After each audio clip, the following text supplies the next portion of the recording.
The NFL says it wants to make amends with its players, coaches and fans.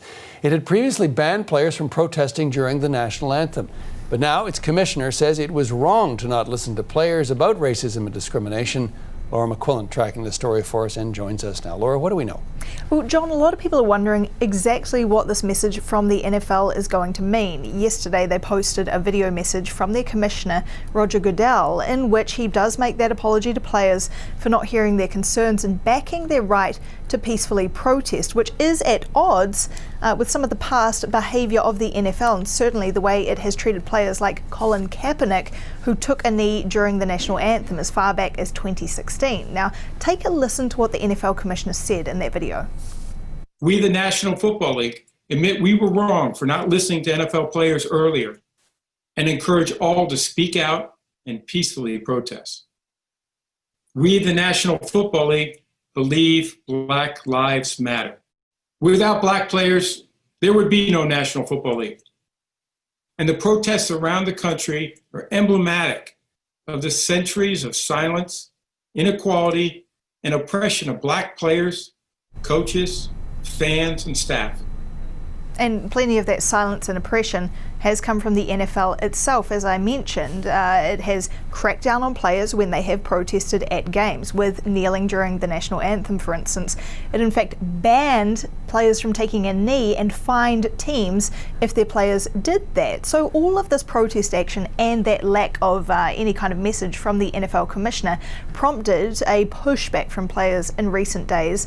A lot of stars of the NFL banding together to make a video urging some change, urging a message to come out and urging the NFL to support their right to peacefully protest. And this seems to have been one of the messages that forced the Commissioner's hand. Take a look.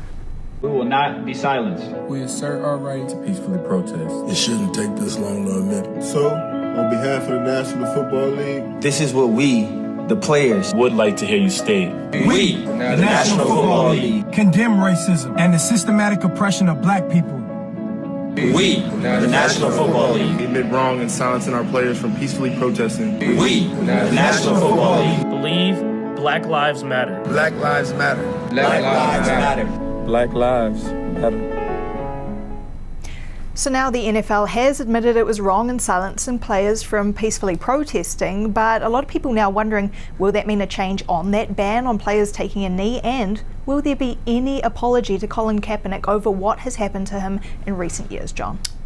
Let's talk about Colin Kaepernick and that action that he took that is resonating years later.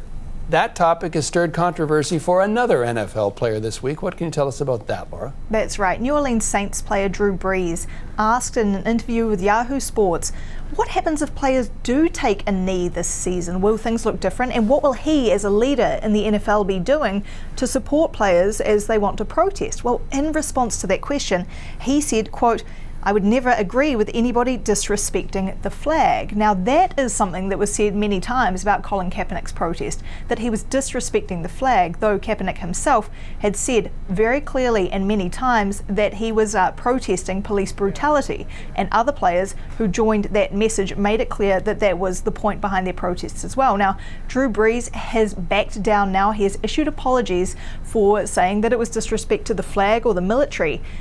President Donald Trump, however, has come out and said Drew Brees shouldn't have had to apologise, and that's prompted Drew Brees to actually directly message the president publicly. Take a look at this. It's a statement that he tagged President Donald Trump in online. We can no longer use the flag to turn people away or distract them from the real issues that face our Black communities. He says that was done in 2017 with Colin Kaepernick, and he regrets bringing it back into conversation this week. He went on to say that we must stop talking about the flag and shift attention to the real issues of systemic racial injustice, economic oppression, police brutality, and judicial and prison reform. Now that's the pressure that is right now on the NFL. It has given some talk to this in that video we saw from the NFL Commissioner, but what will action look like and how will it support its players going forward? And of course, the wider movement of Black Lives Matter, John.